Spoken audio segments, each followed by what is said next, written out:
وہ تو ہمارے اپنے تھے طریقے لبیک والے، کلمہ گو لوگ تھے، عشق والے لوگ تھے،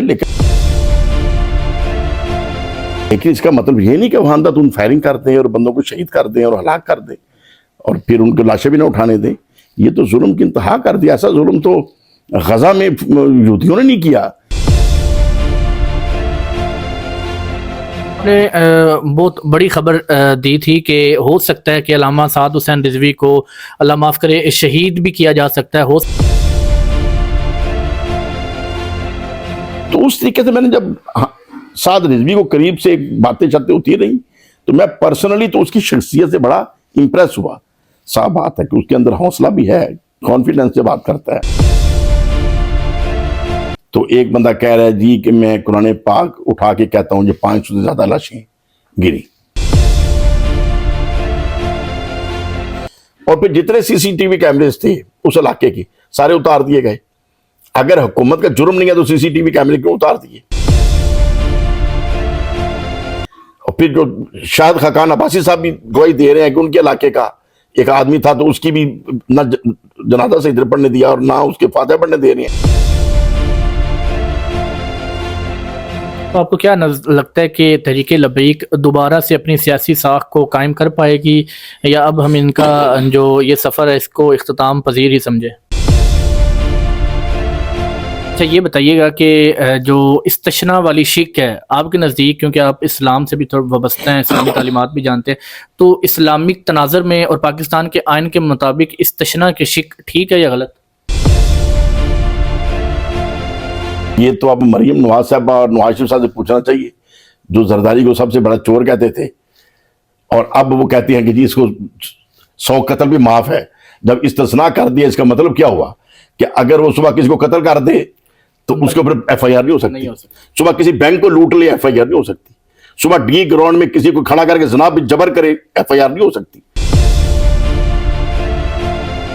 خان صاحب کی جو قیادت اس وقت ہے خیبر پختونخوا کی، آپ کو لگتا ہے کہ ان میں کوئی دم ہے کہ وہ خان صاحب کو کوئی ریلیف دلوا پائیں گے؟ السلام علیکم ناظرین، اس وقت ہم موجود ہیں میاں جلیل احمد شرک پوری صاحب کے پاس۔ یہ وہ سیاستدان ہیں جو شاید پاکستان میں اس وقت کم ہی سیاستدان ہوں گے، یا یہ وہ واحد سیاستدان ہوں گے جنہوں نے موجودہ حکومت کے خلاف بڑا کھل کر بیانات دیے ہیں، اور ان کے وہ کام جو شاید ان کو درست نہیں محسوس ہوتے تو ان کے خلاف کھل کر تنقید کی ہے۔ اسی حوالے سے آج ان سے کچھ اہم، کچھ سخت اور کچھ شیریں سوالات کریں گے۔ السلام علیکم سر۔ جی وعلیکم السلام سر، کیا حال چال ہے؟ جی اللہ کا شکر جی الحمدللہ۔ اچھا یہ بتائیے گا کہ گزشتہ ماہ ثانیہ مرید کی ہوا جو تحریک لبیک پاکستان پر ایک آپریشن، گرینڈ آپریشن کیا گیا، اس کے بعد جس نے بھی تحریک لبیک کے حق میں اور حکومت کے خلاف بیان دیا یا انٹرویو دیا، ان کو زد و کوب کا نشانہ بنایا گیا، ان کو جیلوں میں ڈالا گیا۔ آپ کا ہم نے ایک انٹرویو دیکھا، آپ نے کافی سخت زبان کا استعمال کیا حکومت کے خلاف، اور کھل کر یہ کہا کہ جو ثانیہ مرید کے تھا وہ نہایت غلط تھا اور نہیں ہونا چاہیے۔ تو اس کے بعد آپ کو کوئی اس طرح کی سیکیورٹی تھریٹ سے یا حکومت کی جانب سے پریشان کیا گیا ہو؟ نہیں، ایسی بات تو نہیں کوئی ہوئی، لیکن اگر کرنا چاہتے تو کر بھی سکتے تھے، لیکن جو بات سچ ہے وہ کہنی چاہیے۔ ظاہر ہے ایک تکلیف دہ ہمارا ضلع ہے، میں ضلع ناظم بھی رہا ہوں شیخوپورے میں، اور مرید کے فروخ آباد، شیخوپورہ سٹی، شرک پور شریف سارا میری نظر میں ہے۔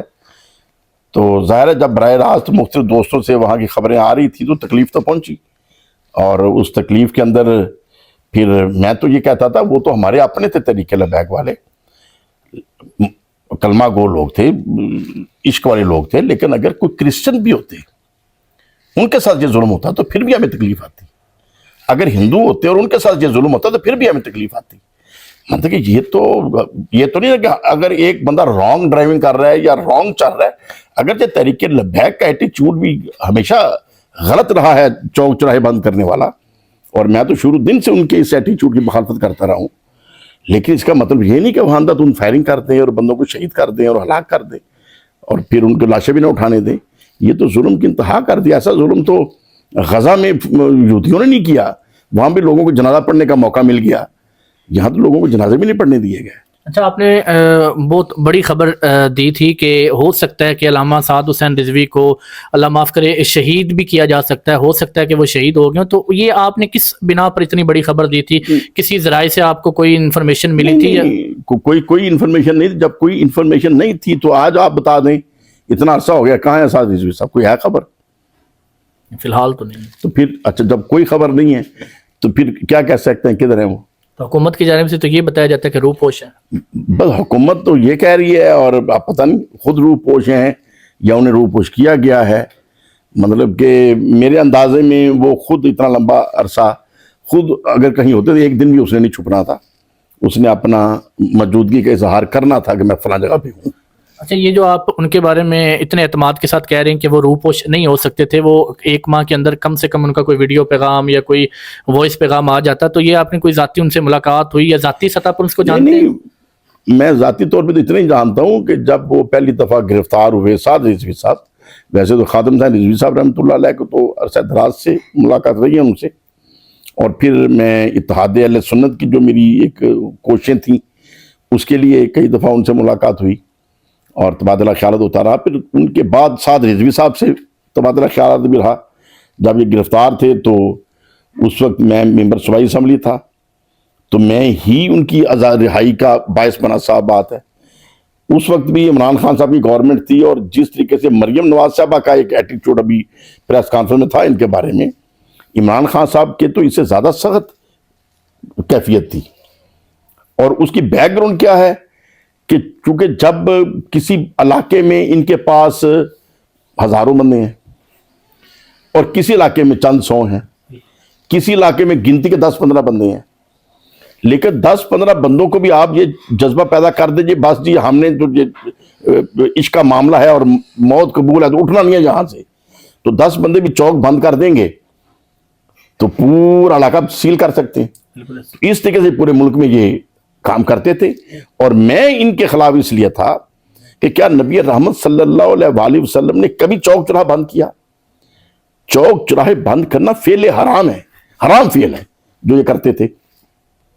اور حکومت کو ریاکشن یہ تھا کہ یار یہ آئے دن ایسے کام کرتے ہیں، ان کو بندہ قابو نہیں کر سکتا، تو ان کا کیا علاج کریں. انہوں نے بھی یہی علاج سوچا ہوا تھا جو آج ہوا. اور الحمدللہ میں ہی ان کو پھر سمجھانے میں، ریکویسٹ کرنے میں، ترلا کرنے میں اداروں کے ساتھ، پرائم منسٹر صاحب کے ساتھ اچھا خاصا کہہ لیں ایک جھگڑے کی حد تک ریکویسٹنگ کی، اور پھر جا کے ہم کامیاب ہوئے اس میں اور وہ چیزیں نیوٹرل ہوئیں. تو سعد رضوی صاحب سے بھی ان دونوں ملاقاتیں رہی، جیل کے اندر جا کے ان کو بھی سمجھاتے رہے، اور ظاہر اداروں کے ساتھ رابطہ تھا. تو پھر دونوں طرف ہم نے جب کیا، اور پھر میں نے حامد رضا صاحب فیصل آباد والے ان کو ساتھ لیا، اور وہ بھی بڑے ایکٹیو تھے، اور ہم نے باقی جو سینئر بزرگ تھے ان کو اکٹھا کر لیا اہل سنت کے، تاکہ ایک مسئلے کو حل کیا جائے. تو اس طریقے سے میں نے جب سعد رضوی کو قریب سے باتیں چلتے ہوتی رہی، تو میں پرسنلی تو اس کی شخصیت سے بڑا امپریس ہوا. صاحب بات ہے کہ اس کے اندر حوصلہ بھی ہے، کانفیڈنس سے بات کرتا ہے، سمجھدار بھی ہے، لیکن غلطیاں تو بھی کسی سے بھی ہو سکتی ہیں. اچھا، یہ بتائیے گا، ایک اور آپ نے خبر دی تھی کہ تقریباً 1000 سے زائد افراد کو وہاں پر شہید کر دینے کی اطلاعات موصول ہوئی ہیں کہ ہم حکومت کی جانب سے 1000 افراد کو شہید کیا گیا. تو آپ نے یہ بھی کہا تھا کہ اگر وہاں کی لوکل پبلک سے آپ پوچھیں گے تو وہ آپ کو قرآن پر ہاتھ رکھ کر بتائیں گے. تو آپ کا کوئی ذاتی بھی اس طرح کا اپنے جا کر پوچھنے کی اپنے بندوں کے ذریعے کوشش کی؟ دیکھیں، گزارش یہ ہے، یہ آپ کے میڈیا بھی چلتے رہے ہیں، کچھ میڈیا والے جو انٹرویو جا کے لوگوں کے کیے، تو ایک بندہ کہہ رہا ہے جی کہ میں قرآن پاک اٹھا کے کہتا ہوں یہ 500 سے زیادہ لاشیں گری. امریکن میڈیا کہہ رہا تھا جی کہ 1000 کے قریب شہید ہوئے، کوئی کہہ رہا ہے جی کہ 100-200 میں نے دیکھے. تو یہ چیزیں جب آن ریکارڈ آ رہی ہیں، اور میں نے تو پھر یہ بات کہی کہ کوئی بھی، جیسے آپ کا ایک میڈیا کا کام ہے، تو ان نون آدمی وہاں جائے اور جا کے وہاں سروے کرے تو سمجھ آ جائے گی. حکومت بغیر کرائی، حکومت تو نہیں کرائے گی، اس لیے نہیں کرائے گی چونکہ انہوں نے تو یہ ظلم کیا ہے. اور پھر جتنے CCTV کیمرز تھے اس علاقے کے سارے اتار دیے گئے. اگر حکومت کا جرم نہیں ہے تو CCTV کیمرے کیوں اتار دیے؟ ٹھیک ہے نا، ایویڈنس کیوں ختم کیا گیا؟ پھر لوگوں سے لاشیں کیوں چھین لی گئی؟ اور پھر جو شاہد خاقان عباسی صاحب بھی گواہی دے رہے ہیں کہ ان کے علاقے کا ایک آدمی تھا تو اس کی بھی نہ جنازہ سے ادھر پڑھنے دیا اور نہ اس کے فاتحہ پڑھنے دے رہے ہیں. تو یہ ظلم تو پورے پاکستان میں ہو رہا ہے, ابھی تک گرفتاریاں ہو رہی ہیں. تو یہ جو چیزیں ہیں پھر وہ اپنے اسی کرتوت کو چھپانے کے لیے کہ کیموفلاج ہو جائے اور کسی کی ضرورت نہ ہو بات کرنے کی, تو یہ چیزیں ٹھیک تو نہیں ہیں. اچھا, یہ اقدام جو حکومت کی جانب سے کیا گیا تھا تحریک لبیک کو کل عدم کرنے کا, اس کو آپ کس طرح دیکھتے ہیں؟ دیکھیں, کالا دم کرنے کا جو اقدام ہے وہ تو پھر ایک لیگل مسئلہ ہے. حکومت کسی بھی جماعت کو چاہے تو کہہ سکتی ہے اور پھر اس نے عدالت میں جا کے پروف کرنا ہے کہ جی ان کو کالا دم ہونا چاہیے, اور وہ تو لیگلائز تھے. یہ تو نہیں کہ ون سائیڈڈ آپ ایک فیصلہ کر دیں. تو آپ کو کیا لگتا ہے کہ تحریک لبیک دوبارہ سے اپنی سیاسی ساکھ کو قائم کر پائے گی, یا اب ہم ان کا جو یہ سفر ہے اس کو اختتام پذیر ہی سمجھے؟ دیکھیں, یہ تو میں کچھ نہیں کہہ سکتا چونکہ ابھی تو ان کا کوئی بندہ سامنے آ ہی نہیں رہا, اور جو مذاکراتی کمیٹی تھی وہ ظاہر ہے وہ تو گرفتار نہیں ہے, وہ تو مذاکرات کر رہے تھے اور وہ تو کہیں نہ کہیں اپنے طور پہ روح پوش ہیں, تو وہ بھی سامنے نہیں آ رہے, کسی کا کوئی جملہ سامنے نہیں آ رہا. تو کیا کہہ سکتے ہیں, یہ تو وہ لوگ سامنے آئیں گے تو پھر ان کا ہے کہ بھئی جو بھی کریں, لیکن اس کے اوپر تو ہم کچھ نہیں کہہ سکتے. اچھا, یہ بتائیے گا, دوسری طرف آ جاتے ہیں جو حکومت نے 27ویں آئینی ترمیم کی ہے, اس کو آپ کس تناظر میں دیکھتے ہیں, درست ہے یا غلط؟ دیکھیں, 27ویں آئینی ترمیم جو ترمیم کرنے کا جو انداز ہے, یہ تو کہہ لیں بس اس کو کیا کہیں, یہ تو آئین کے ساتھ مذاق کرنے والی بات ہے. آئین جب بنا تھا تو تمام حکومت اور تمام اپوزیشن کے لوگوں نے اس کے اوپر ڈائلاگ کیے اور پھر اتفاق رائے پیدا کیا گیا. آئین تو ہوتا ہے جس کو پوری قوم عزت دے. تو اب ایک ایسی آئینی امینڈمنٹ جو امینڈمنٹ کرنے والوں کو بھی پتہ نہیں ہم کس کے اوپر انگوٹھے لگا رہے ہیں. اب بلاول زرداری صاحب یہ چند دن پہلے ٹویٹ نہ کرتے تو تمام ایم این ایز کو بھی اسمبلی میں جا کے پتہ لگنا تھا, اچھا ہم نے یہ آئینی امینڈمنٹ کرنی ہے, اور میڈیا نے بتانا تھا کہ اچانک ایک امینڈمنٹ آئی اور سب نے پاس کر دی. تو یہ تو ایک مذاق ہے, یہ کوئی طریقہ کار تو نہیں ہے. آئین کے اندر اگر کوئی امینڈمنٹ ہے تو اس کو ڈائلاگ میں لے کے آئیں, تمام صحافی اس کے اوپر بات کریں, تمام پبلک اپنی اوپینین دے, اور پھر پبلک کے جو نمائندے M N A M P ہے وہ اس کے اوپر اپنی رائے دیں, سب متفق ہوں تو پھر اس کو امینڈ کریں. اور اگر ایک اکثریت کہتی ہے جی یہ چیز ٹھیک نہیں ہے تو آپ ڈنڈے کے زور پہ اس کو امینڈمنٹ کرا دیں, تو یہ کیا ہے, یہ تو تماشا ہی ہے. اچھا, یہ بتائیے گا کہ جو استثناء والی شک ہے آپ کے نزدیک, کیونکہ آپ اسلام سے بھی تھوڑا وابستہ ہیں, اسلامی تعلیمات بھی جانتے ہیں, تو اسلامک تناظر میں اور پاکستان کے آئین کے مطابق استثناء کی شک ٹھیک ہے یا غلط؟ دیکھیں, یہ تو اب مریم نواز صاحبہ اور نواز شریف صاحب سے پوچھنا چاہیے, جو زرداری کو سب سے بڑا چور کہتے تھے اور اب وہ کہتی ہیں کہ جی اس کو 100 قتل بھی معاف ہے. جب استثناء کر دیا اس کا مطلب کیا ہوا کہ اگر وہ صبح کسی کو قتل کر دے تو اس کے اوپر ایف آئی آر نہیں ہو سکتی, صبح کسی بینک کو لوٹ لے ایف آئی آر نہیں ہو سکتی, صبح ڈی گراؤنڈ میں کسی کو کھڑا کر کے زنا پہ جبر کرے ایف آئی آر نہیں ہو سکتی. تو یہ کیا ہے, یہ کیا ہندوؤں میں یہ قانون ہے, کیا یہودیوں میں یہ قانون ہے, کیا عیسائیوں میں یہ قانون ہے, یا کافروں میں یہ قانون ہے جو خدا کو بھی نہیں مانتے, مرتد قسم کے جو لوگ ہیں ان میں یہ قانون ہے؟ یہ تو جانوروں والی بات ہے. اچھا, ایک اور چیز کہ اسی آئینی ترمیم کے حوالے سے جو آئینی عدالت کا قیام ہے اور جو سپریم کورٹ سے از خود نوٹس جو ہے وہ واپس اس کو از خود نوٹس کی اجازت نہیں ہوگی, تو اس کو آپ کس تناظر میں دیکھتے ہیں؟ دیکھیں, عدالتوں کو بھی تو پہلے بھی ہمارا عدالتی نظام کو اتنا ٹھیک نہیں ہے, صاف بات ہے. غریب کو کیا یہاں انصاف ملتا ہے؟ عدالتی نظام کی تو اصلاحات کی بڑی شدید ضرورت ہے, اور میں تو 2002 سے اس کے اوپر تکلیف رکھتا ہوں, اور کئی دفعہ میں نے اپنی اوپینین دی کہ عدالتی نظام سارے صحیح ہونے کی ضرورت ہے. لیکن ابھی تو جو کر رہے ہیں وہ تو مزید اس کو عدالتی نظام کو کمزور کرنے کی بات ہے اور بالکل ہی ملیا میٹ کرنے والی بات ہے. یہ تو مذہقہ خیز چیزیں ہیں, کیا آپ کہہ سکتے ہیں. اچھا, آپ کے نزدیک جو مسلم لیگ نون کو کیا فائدہ ہوا ہے اس ترمیم کے تحت؟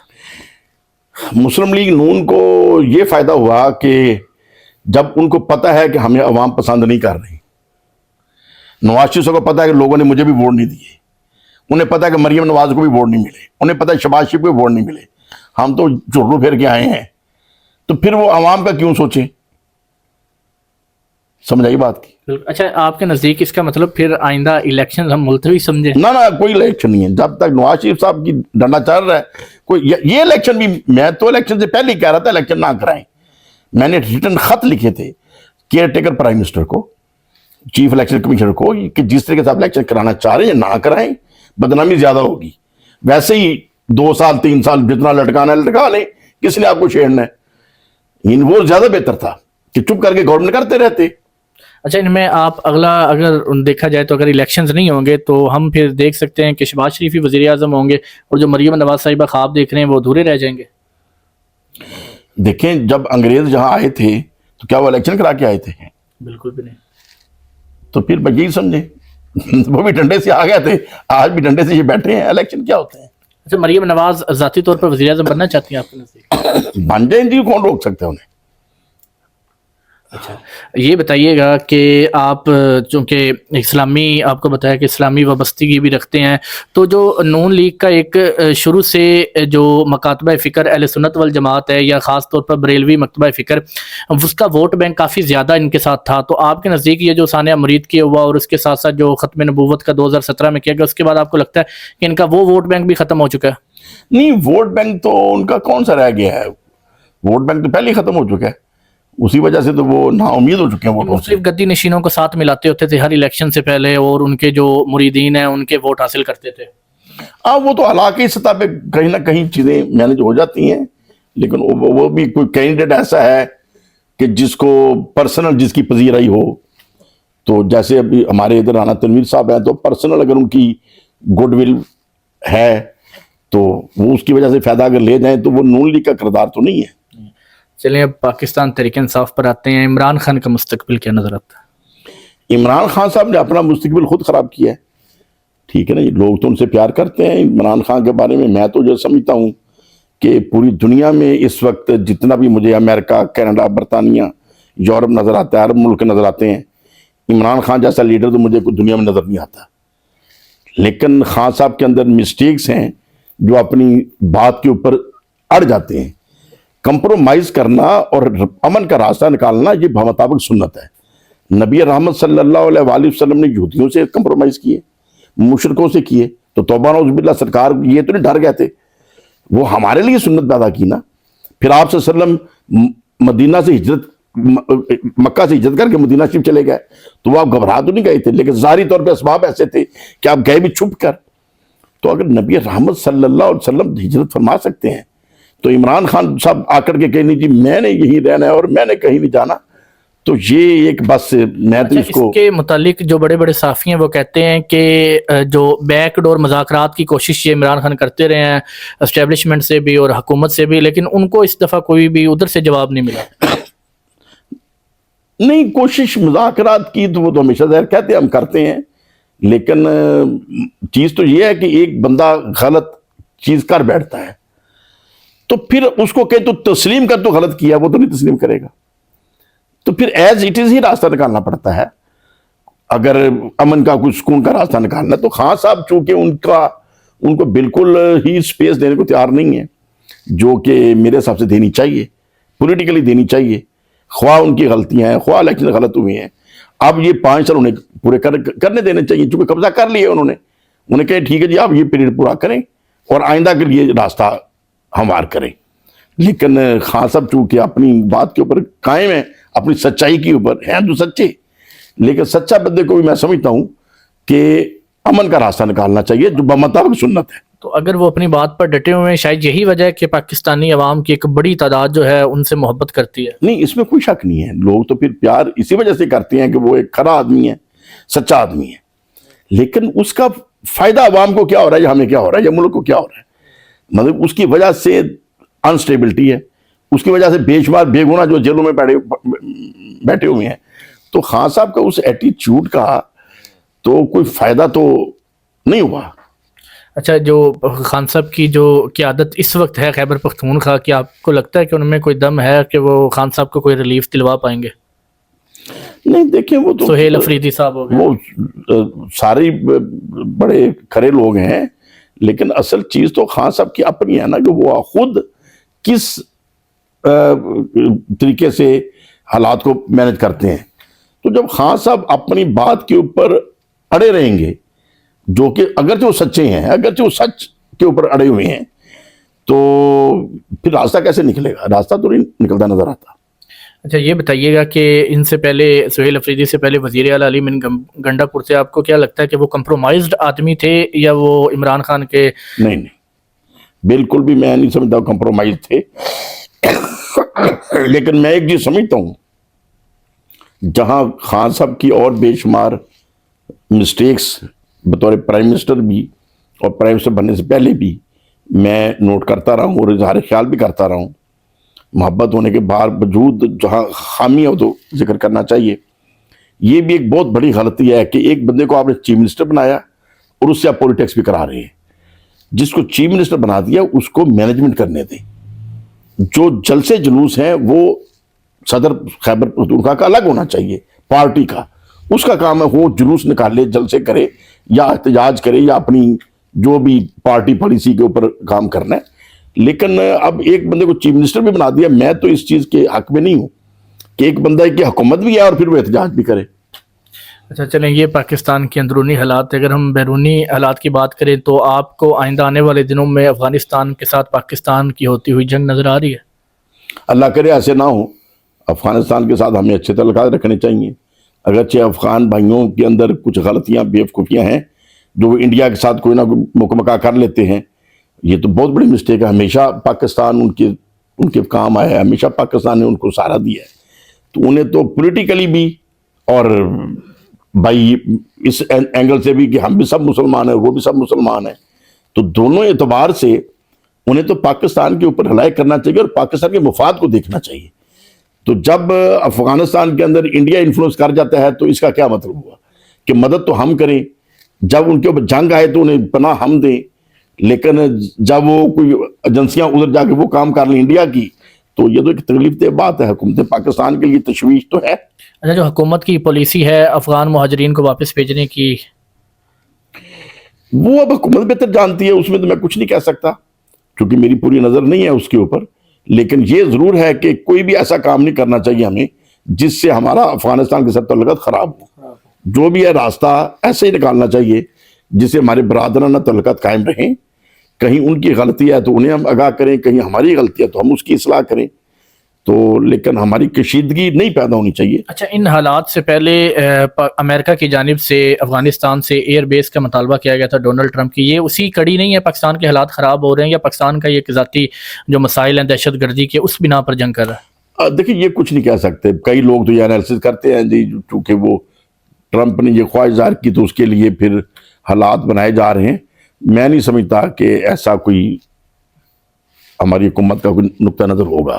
تو یہ صرف دہشت گردی کو ختم کرنے کے لیے جو دہشت گرد وہاں سے یہاں پر انٹر ہوتے ہیں؟ اب ظاہر ہے وہ جو ہمارے پاکستان کے اندر جو پرابلمز ایسے آ جاتے ہیں اس کا بھی تو حل پھر انہوں نے سوچنا ہے نا، لیکن اس کا حل پھر یہ نہیں ہے جتنی سختی کا جو انداز اختیار کیا گیا ہے، میرے خیال میں وہ ڈائیلاگ طریقے سے سمجھانے سے اس کو مینج کرنا چاہیے آسان طریقے سے۔ لیکن وہ خواجہ آصف کا بیان تھا کہ جو بھارت ہے وہ ڈائریکٹ پاکستان میں دہشت گردی نہیں کر سکتا، تو وہ ٹی ٹی پی کے ذریعے، اور یہ ٹھیک بات ہے، یہ خواجہ صاحب کا موقف درست ہے کہ بھارت ادھر ان کے ذریعے یہاں پرابلم پیدا کرتا ہے، تو یہ تو افغانوں کو چاہیے نا کہ بھارت کے ہاتھوں نہ کھیلیں۔ چلے آخری سوال کا جواب دیں کہ پاکستان کا آتا ہوا جو دن وہ پاکستان کے لیے مشکل ہوں گے یا آسان ہوں گے، سیاسی اعتبار سے بھی اور جو فورن افیئرز ہیں اس اعتبار سے بھی؟ دیکھیں اگر تو ہم نے اپنے سیاسی معاملات کو درست کر لیا پھر تو پاکستان کے ستے خیر ہیں، اور اگر ہم نے خود ہی اپنے حالات ایسے پیدا کیے جو بے یقینی کے ہوں گے تو وہ پھر خود ہی ہم اپنے حالات اگر خراب کر رہے ہیں تو اس میں دوسرا ہماری کیا کوئی مدد کرے گا۔ کہ 2002 میں آپ سب سے پہلے نیشنل اسمبلی کے ممبر منتخب ہوئے، تو سیاسی کوئی بیک گراؤنڈ تھا یا پہلی دفعہ آپ خود خاندان میں سے سیاست میں قدم رکھا؟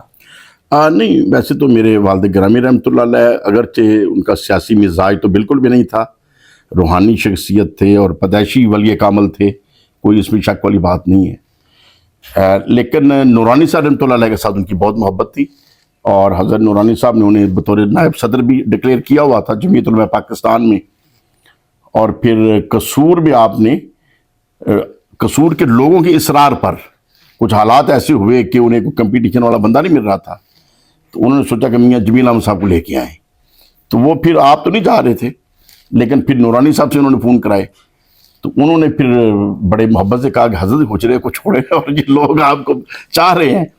تو پھر ان کے اصرار پر آپ تشریف لے گئے اور آپ نے نیشنل اسمبلی کا الیکشن لڑا. احمد رضا قصوری جب پہلی دفعہ کامیاب ہوئے ہیں تو اس وقت احمد رضا قصوری کا اور آپ کا میرے والد گرامی رحمۃ اللہ کا کمپٹیشن تھا. اور پھر میرے بھائی بڑے وہ تو ہے زمانہ طالب علمی سے سیاسی ذوق رکھتے تھے, میاں سعید احمد شرک پوری, تو انہوں نے دیر خود الیکشن 2 لڑے, نیازی صاحب کے ساتھ اٹیچ تھے جمعیت علماء پاکستان کے ٹکٹ سے ہی, لیکن ان کا اتحاد تھا نواز شریف صاحب سے, اور پھر نشان تو شیر کا ہوتا تھا لیکن ٹکٹ نیازی صاحب رحمۃ اللہ علیہ کی ہوتی تھی. تو وہ 2 دفعہ الیکشن لڑا انہوں نے میرے سے پہلے, اور دونوں دفعہ وہ ایم پی الیکٹ ہو گئے. اور جب گریجویشن کی پابندی لگ گئی تو ظاہر ہے وہ بڑے بھائی میرے تھے تو بہت لائق, یعنی میرے سے 1 کلاس آگے تھے, وہ ہمیشہ اپنی کلاس سے ٹاپ کر جاتے تھے, تو میں جسٹ پاس ہوتا تھا. لیکن وہ پھر بی اے نہیں کر سکے چونکہ سیاسی ذوق میں پھنس گئے اور پڑھائی کو کنٹینیو نہ کیا. تو میں بہرحال چونکہ نارمل میں پولیٹکس کے خلاف تھا ذہنی طور پہ, ایز اے اسٹوڈنٹ میں سمجھتا تھا کہ طالب علم کو پولیٹکس نہیں کرنی چاہیے, پڑھائی کی طرف توجہ دینی چاہیے. تو بہرحال وہ میں چونکہ ماسٹر اکنامکس کر گیا اور پھر اپنے کاروباری مصروفیات شروع ہو گئیں. خانہ عالیہ کی خدمات جو حضور والد گرامی رحمۃ اللہ علیہ کے ساتھ وہ شرف زمانہ طالب علمی سے رہا. ماہنامہ نور اسلام اور باقی کتابیں اور انگلش کی اردو کی جو شائع ہوتی تھیں اس میں میرا کہ جب میں ایف اے میں تھا تو ساتھ ساتھ میں یہ اچھا ہم کہہ سکتے ہیں کہ سیاست میں آپ بائی چانس آئے ہیں, بائی چوائس نہیں آئے؟ ہاں میں بائی چوائس نہیں آیا, لیکن بائی چانس بھی نہیں, مطلب کہ مجھے فورس کیا گیا. جب یہاں میاں اظہر صاحب الیکشن لڑ رہے تھے قومی اسمبلی کا مسلم لیگ کاف سے, تو بڑے بھائی چونکہ الیکشن لڑ نہیں سکتے تھے تو وہ پھر میرا نام میاں نواز شریف صاحب کو دیا گیا کہ جب میاں سعید کا بھائی ہے وہ گریجویشن کی وجہ سے میاں سعید تو نہیں الیکشن لڑ سکتا, تو وہ اگر کھڑا ہو جائے تو مقابلہ کر سکتا ہے. تو مجھے پھر دوست اب آپ کہنے لگے, تو میں اوائڈنگ ایٹیچیوڈ ہی تھا. پھر نواز شریف صاحب نے خود مجھے بڑی محبت سے فون کیا سعودی عرب سے, جب پرویز مشرف دور میں سعودی عرب میں تھے, تو وہ پھر ان کا کہنا میرے لیے فخر کی بات تھی کہ یار خود نواز شریف صاحب کہہ رہے ہیں تو چلو ٹھیک ہے ہمت کرتے ہیں. تو وہ پھر میں نے الیکشن لڑا نیشنل اسمبلی کا پہلی دفعہ 2002 میں, تو اللہ کو منظور تھا. میں تقریباً 11,000 ووٹس کی اکثریت سے میاں اظہر صاحب کی نسبت زیادہ ووٹ مجھے مل گئے اور میں قومی اسمبلی میں کام کرنے کا موقع ملا.